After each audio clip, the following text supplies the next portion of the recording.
Ito na yung celebration mo. Oo. Di ba? I never have. Di ba yung mga party-party, ayoko kahit na ano, di ba?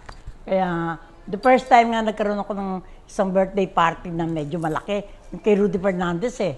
Nung ano siya, alam mo na si Rudy, di ba? Gusto may tao sa paligid niya. Kaya nag-invite siya talaga doon sa bahay nila, na ilang tables yun, 10 rin ha.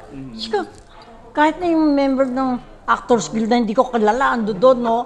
Di ba nakakailan yung nakikisa yun, hindi mo kilala? Yung, so, but this is the party that you want? This is the gathering that you want? Ang gusto ko ganito lang. Di ba you can do what you want, you can talk about things na gusto mo, sira-sirain yung mga taong wala. Sira-sirain yung mga taong wala, no?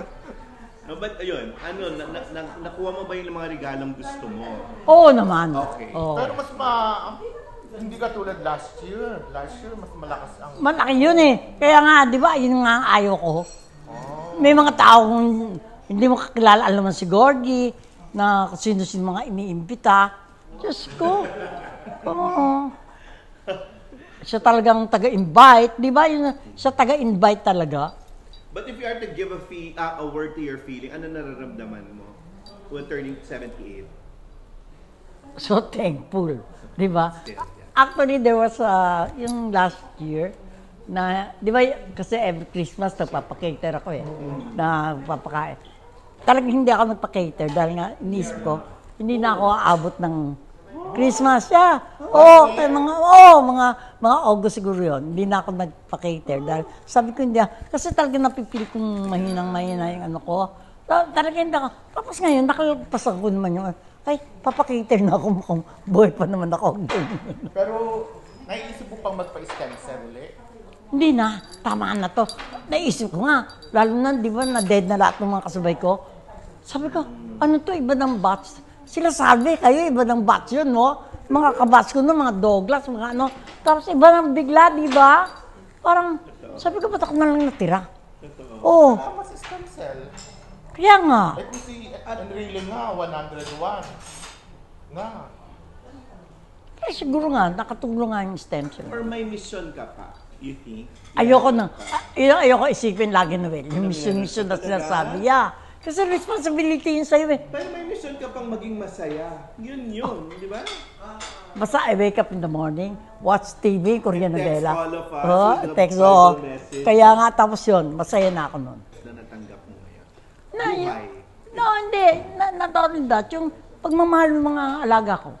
I was telling them na, hoy, kumuha na kayong bago manager, I cannot work anymore, medyo tumad na ako. Saka siyempre, iba-iba na ngayon ng panahon, iba-iba na rin connection, di ba?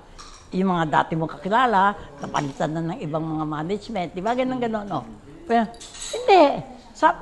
Alam mo, natawa ako yung kay Bong Revilla. Habang buhay ka, hindi kami pwedeng kumuha, no? Dahil walang kukuha ng pwesto mo, sa takot sa'yo. Sabi! Di ba na, no? Kaya, alam mo, pinakasad ako talaga doon sa pagkatalo ni Bong. I will admit to that talaga. Sad na sad ako doon. But that means he'll be more active in show business, no? Hindi naman pwedeng hindi ka maging active. Andiyan pa lang lahat ng alaga mo eh. Oh, di ba? Na mga maldito pa rin. Siyempre, pagka nakipag-away sila, away ka rin, di ba? So, looking forward ka ng more birthdays. Kasi nagulat yung mga taga-Star Talk. nung binabati ka nila ng happy birthday, tinaray-tarayan mo raw sila. Naman mo sila. Parang bumabati lang naman sila. Nakatanggap pa sila ng... Hay! Dati-bati, no? Kakaloka. Hindi, sanay na yung mga yun sa akin, no? Kaloka talaga. O thank you muna lang sa mga tao for like loving you. Hindi. Ako talaga, yung Noel talagang, I'll be very honest. Di ba? Kukunan ko yan.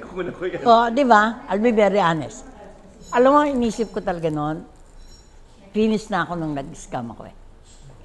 Pero, I was shocked na nagpakita ng suporta yung mga taong hindi ko nga inaasahang susuportan ako.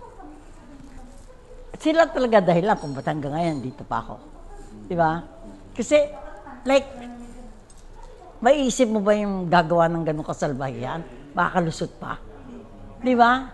Pero hindi. Yung mga di ba, they were beside you, fighting for you. Parang yun lang, di ba? Kaya naisip ko nga, ano talaga sa buhay talaga, basta may tinanim ka maganda, siguro naman, magbabalik sa'yo, no? Oo. Yung And you're reaping that now. Oh, yeah. Oo. Kasi kahit na masalbahe ko, meron din akong nire-respeto mga tao, no? Oo. Ang inaaway ko lang, ugly fat ladies. Ugly fat ladies, no? Tama na yan. Tama na yun. Okay. Ganda.